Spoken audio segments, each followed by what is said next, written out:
Bendiciones, saludos. Saludos. Sean todos bienvenidos una vez más a la serie La Adoración y la Alabanza a Dios. Amén. Amén. Así como estudiamos en temas anteriores, primero la música en el cielo, luego la música en tiempos bíblicos, en sus partes de Antiguo y Nuevo Testamento, ahora estudiaremos la música después de los tiempos bíblicos. En la última presentación analizamos que con las persecuciones cristianas y el surgir del papado se pierde el uso de instrumentos musicales. Los sacerdotes cantan solo en latín y la función que las trompetas tenían en el Antiguo Testamento se sustituye por campanarios. Prevalece el canto monódico y sin instrumentos musicales. Es así como vemos que surge el canto gregoriano en la Iglesia Católica.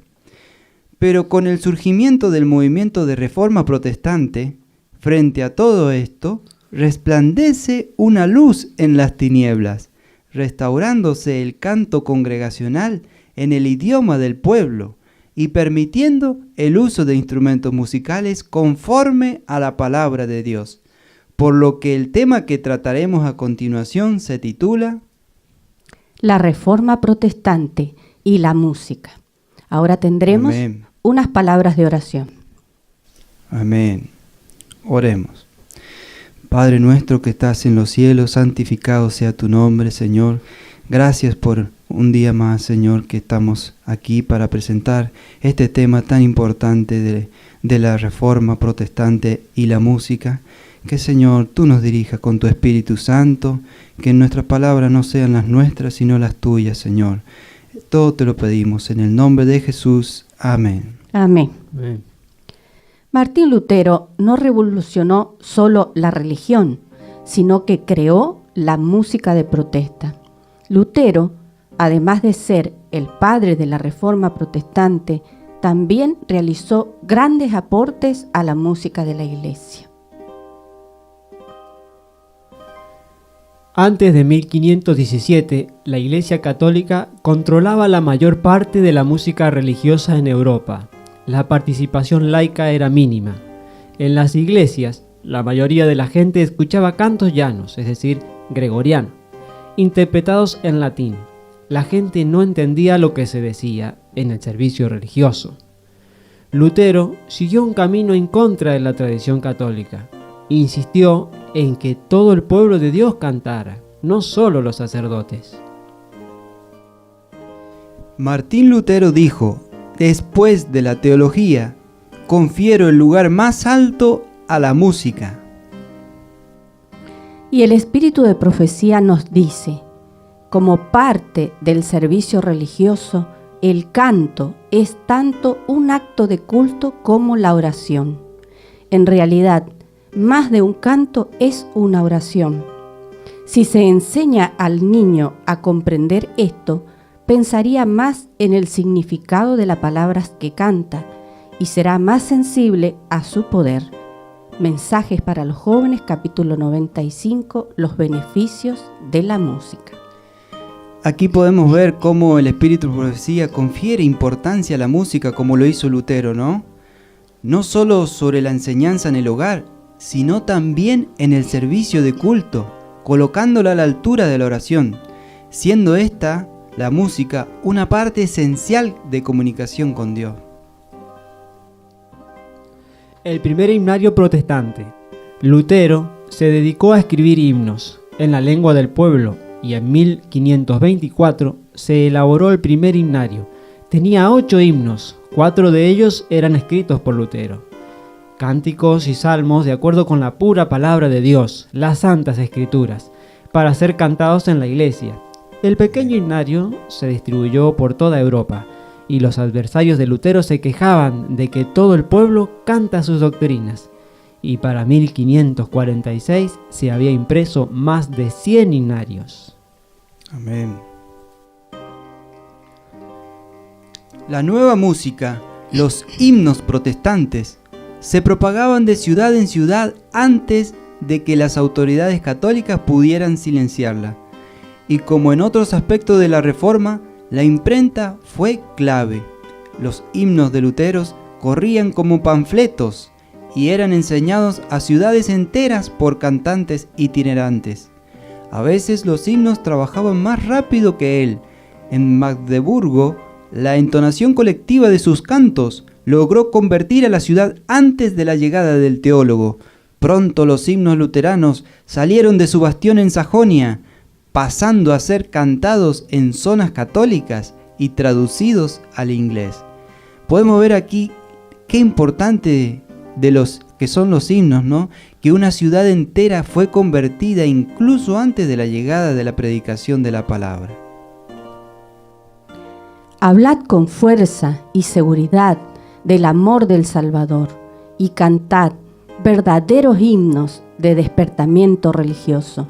Aprenderéis así el arte de trabajar y alcanzaréis a muchas almas. Amén. Testimonios para la Iglesia, tomo 9, página 188. Amén. Aquí qué bien que habla la palabra del Espíritu de Profecía. Hablad con fuerza y seguridad del amor del Salvador, así como lo hacía Lutero, que tenía ese valor, esa fuerza, esa Amén. seguridad, y hacía estos himnos y hacía que el pueblo los cantara, verdaderos himnos que traían ese despertar religioso. Gloria a Dios. Al leer esta cita vemos cómo Martín Lutero en su trabajo llevó al pueblo a cantar y a ese despertar religioso. Amén. Si hoy queremos un despertar religioso y alcanzar las almas, debemos cantar verdaderos himnos con la pura palabra de Dios, Amén. como nos dejó el ejemplo el Reformador. Amén. Lutero utilizó la música como una herramienta para llevar la Biblia al lenguaje del pueblo a través de las melodías.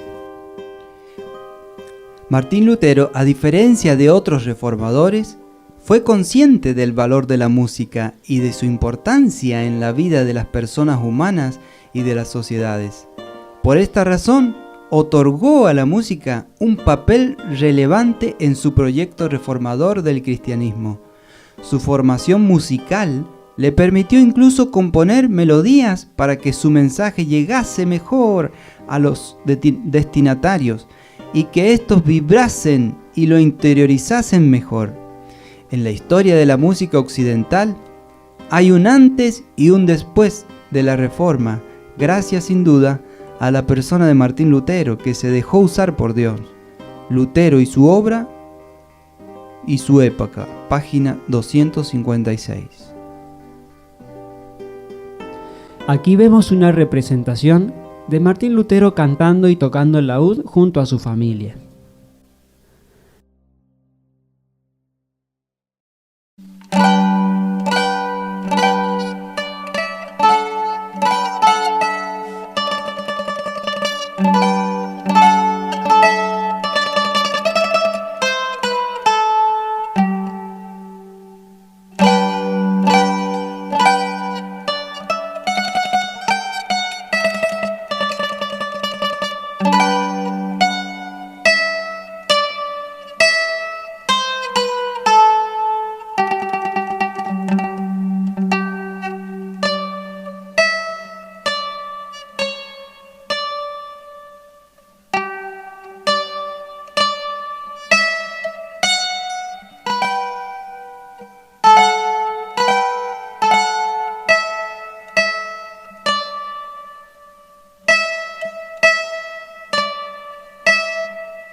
La música para Lutero.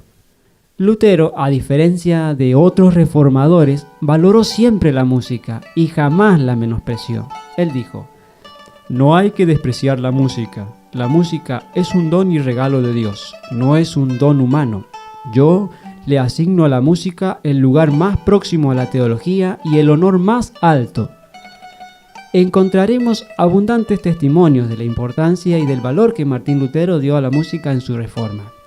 el 4 de octubre de 1530, Martín Lutero escribía al compositor suizo-alemán Ludwig Senf: después de la teología, no hay arte que se iguale a la música, pues solamente ella, después de la teología, puede hacer lo que de otro modo solamente puede hacer la teología, esto es, calmar y alegrar el alma del hombre.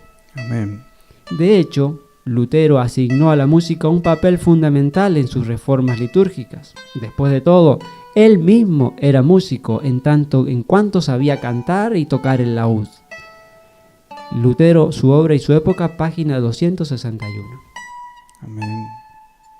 La reforma no terminó con Lutero como algunos suponen. Debe continuar hasta el fin de la historia del mundo. Amén. El reformador tenía una gran obra que hacer al reflejar sobre los demás la luz que Dios había permitido que resplandeciera sobre él, pero no recibió toda la luz que se debía dar al mundo. Desde esa época hasta ahora, continuamente ha estado brillando nueva luz sobre las Escrituras y se han ido desarrollando constantemente nuevas verdades. Amén. Esto lo leemos en la Historia de la Redención, página 370. Cuán importante es, ¿no?, que dice el Señor en el Espíritu y Profecía, que debemos continuar esta obra de reforma hasta el fin de la historia del mundo. No solo reformas respecto de las doctrinas, sino también en la música en la iglesia. Así como Lutero hizo reformas para recuperar el canto congregacional en el idioma del pueblo, con instrumentos musicales según la palabra de Dios, hoy día es volviendo a las sendas antiguas, a volver a cantar y tocar instrumentos conforme a la palabra de Dios. Amén. El legado de Lutero en la música se extiende a compositores posteriores como Bach, Vivaldi, Händel, Mendelssohn, entre otros. Fueron los nombres más destacados de la música sacra. Seguramente habrás escuchado al menos un fragmento de Jesús, Alegría de los Hombres, la obra más interpretada de Bach. Lutero creía que la música era una forma vital para glorificar a Dios y para animar a los creyentes. Esto proporcionó la base teológica que Bach siguió y expandió, viendo toda su música como una forma de servir a Dios. Bach utilizó el trabajo de Lutero, quien lo revivió y preparó para el canto polifónico e instrumental en la iglesia. Amén. Amén. Juan Sebastián Bach toma el trabajo de Lutero, quien había copiado en sus himnos solo melodía con letra, y los prepara para el canto coral, polifónico e instrumental. En la imagen de la izquierda podemos observar el himno Castillo Fuerte es nuestro Dios, el cual es escritura de Martín Lutero. En la misma se aprecia la firma del autor. En esta imagen vemos una escritura musical con neumas, un sistema antiguo de notación musical que solamente era la melodía con la letra. En la imagen de la derecha, el trabajo del músico Juan Sebastián Bach, quien tomó el himno de Lutero, Castillo Fuerte es nuestro Dios, llevándolo de una simple melodía a un canto polifónico a 4 voces, soprano, contralto, tenor y bajo, e instrumental. Y esta obra no fue la única, también a otros himnos de Lutero realizó el mismo trabajo, dejando así esta música en partituras, para las cuales tenemos hoy con nosotros en nuestros himnarios. La cantata BWV 80 de Bach es un ejemplo directo de la influencia de Lutero. Bach tomó el himno Castillo Fuerte es nuestro Dios, compuesto por Lutero, y lo incorporó en su obra, consolidando el legado de Lutero en la música de la iglesia. Citas de Bach. La música no debe tener ningún otro propósito ni objetivo que no sea la gloria de Dios y la recreación del alma. Amén. En una interpretación reverente de la música, Dios está siempre a mano con su presencia llena de gracia. Amén. Cuando Bach recibió una copia de la traducción de la Biblia de Lutero, a sus 48 años, hizo extensas notas en sus márgenes, permitiendo que ésta diera forma a su teología de la música. Cerca de Primera de Crónicas 25, un listado de los músicos de David escribió lo siguiente: este capítulo es el verdadero fundamento de toda la música, que agrada a Dios. En 2 Crónicas 5, 11, 14, que habla de los músicos del templo alabando a Dios, escribió lo siguiente: en una interpretación reverente de la música, Dios siempre está cerca con su divina presencia. Amén. Amén. Notemos que aquí, cómo Bach entendía este pasaje de 2 Crónicas 5, versículo 11 al 14, que era una interpretación reverente.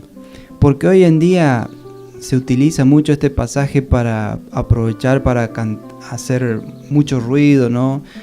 Mucha irreverencia, pero aquí vemos cómo Bach en sus años, este pasaje era interpretado de una manera muy distinta, de una manera muy reverente para la gloria de Dios. Qué importante, ¿no? Es esta cita de este hermano en la fe. Bach adoptó una teología luterana del trabajo y por ende veía toda su música, sean himnos sagrados o cantatas seculares, como un llamado de Dios. Él creía que su trabajo tenía dos propósitos. El objetivo final y la razón de toda la música no es otra cosa que, primero, glorificar la glorificación de Dios y segundo, el refrigerio del Espíritu. Por lo tanto, firmó toda su música para la iglesia y la mayoría de su música secular con las letras SDG, Soli Deo Gloria, solo a Dios la gloria. Sin Lutero, Bach no habría entendido la dignidad de todo trabajo, tanto sagrado como secular, ni la idea del trabajo como un medio para amar al prójimo. Tenemos que recordar que Bach era profesor y al ser profesor hacía mucha música que era secular, que era para enseñar, que eran ejercicios. Entonces a eso le llama como música secular, y toda esa música, aunque era para un uso secular, como también para las cortes, hacía música para los reyes, todo eso él lo consideraba secular, pero al mismo tiempo lo dedicaba a la gloria de Dios.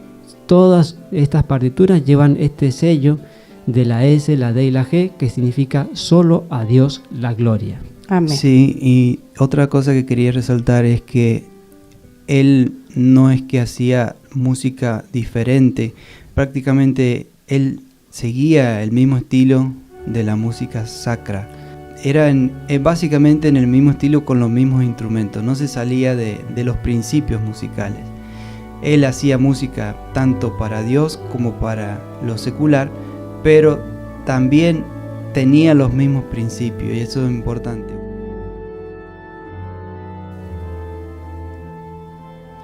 También encontramos que se registran más de 400 cantatas compuestas por Bach, utilizadas para el culto.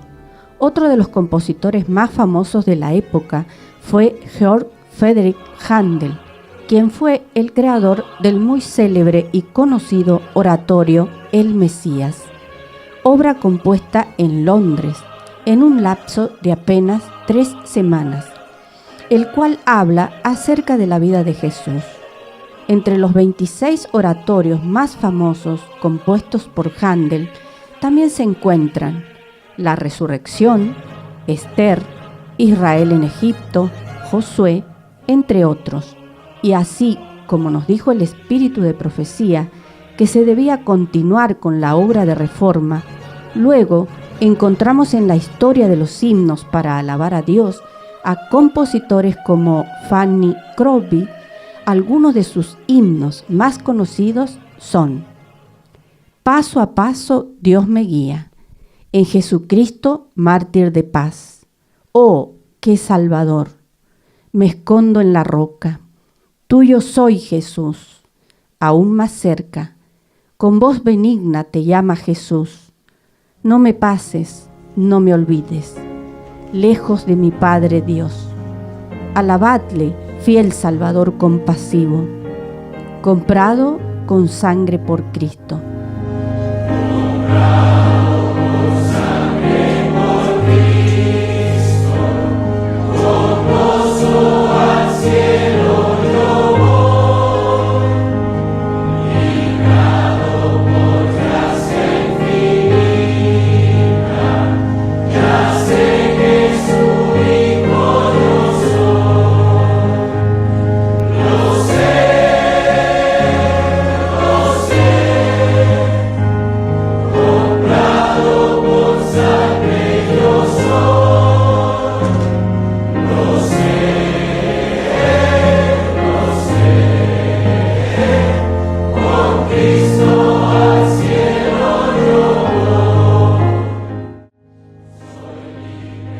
Salva a tus prójimos, salvo en los tiernos brazos. Dejo el mundo y sigo a Cristo. A Dios sea gloria. También los hermanos Wesley llegarían a publicar más de 56 volúmenes de sus himnos, siendo Charles Wesley quien más escribiría. Fue un prolífico escritor de himnos protestantes. Compuso más de 6.500 a lo largo de su vida. Entre sus obras se incluyen Y puede ser, Oh mil lenguas para cantar,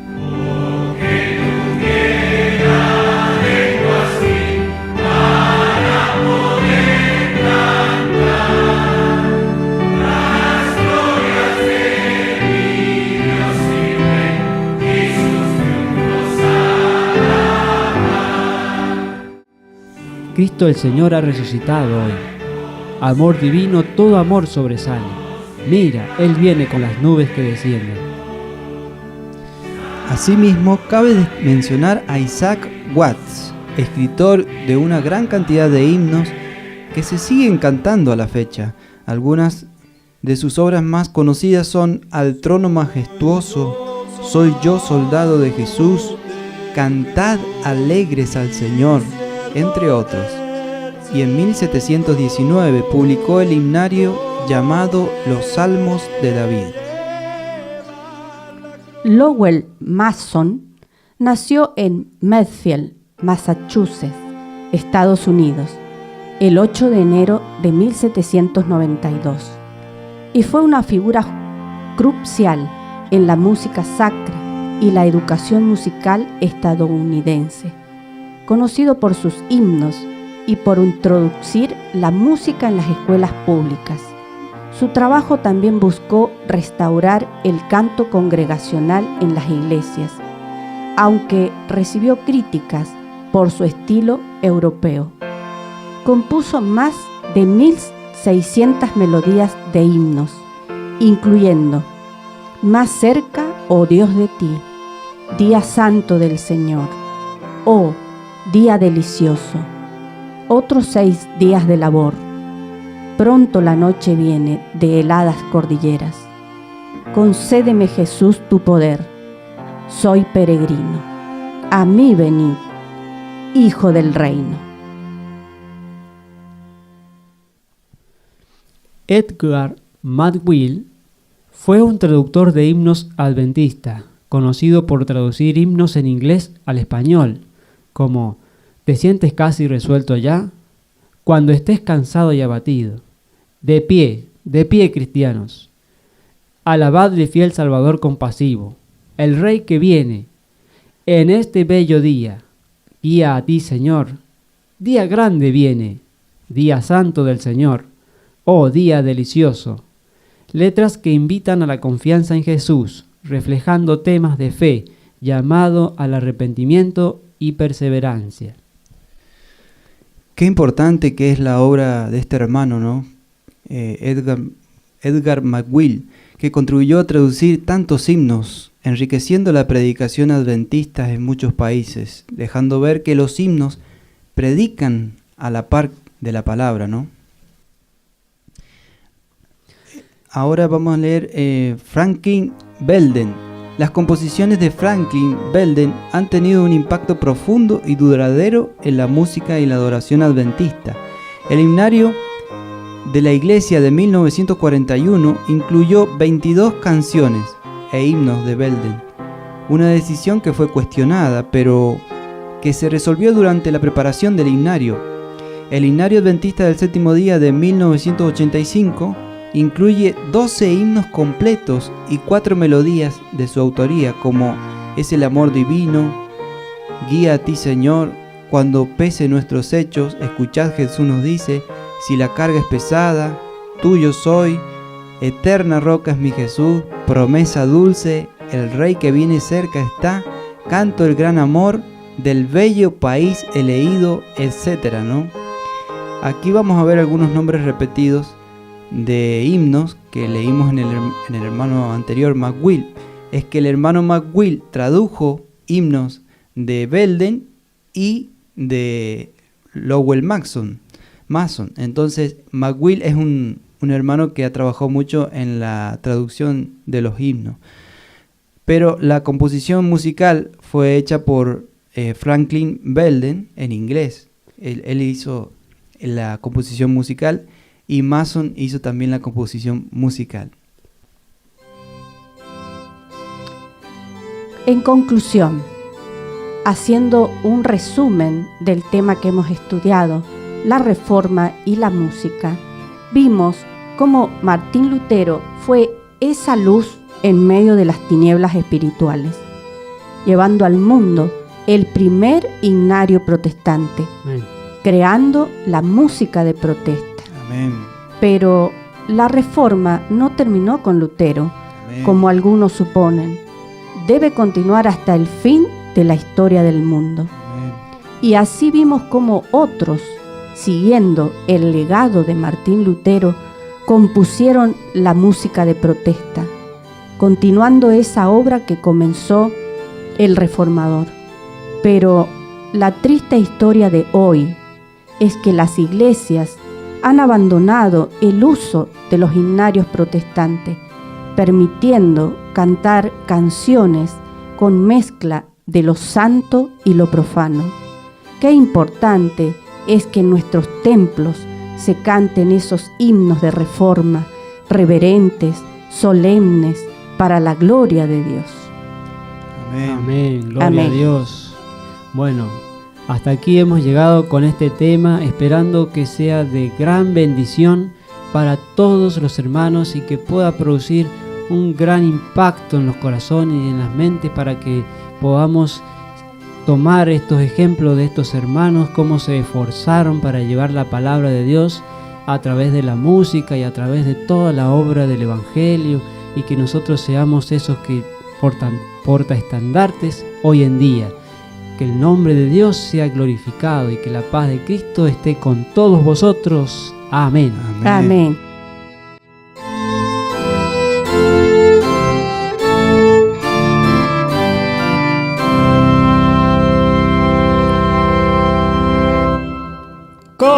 Castillo fuerte es nuestro Dios, defensa y buen escudo. Con su poder nos librará en este trance agudo.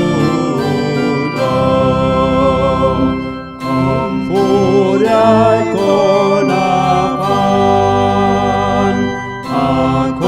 acósanos Satán, por armas deja ver astucia y gran poder, cual él no hay en la tierra. Luchar aquí sin el Señor, cuán vano hubiera sido, mas por nosotros pugnará, de Dios el escogido. ¿Sabes quién es Jesús?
furor,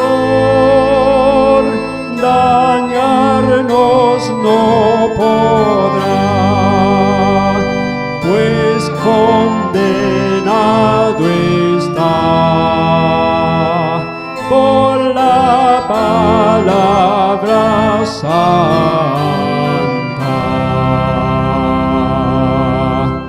Sin destruirla dejará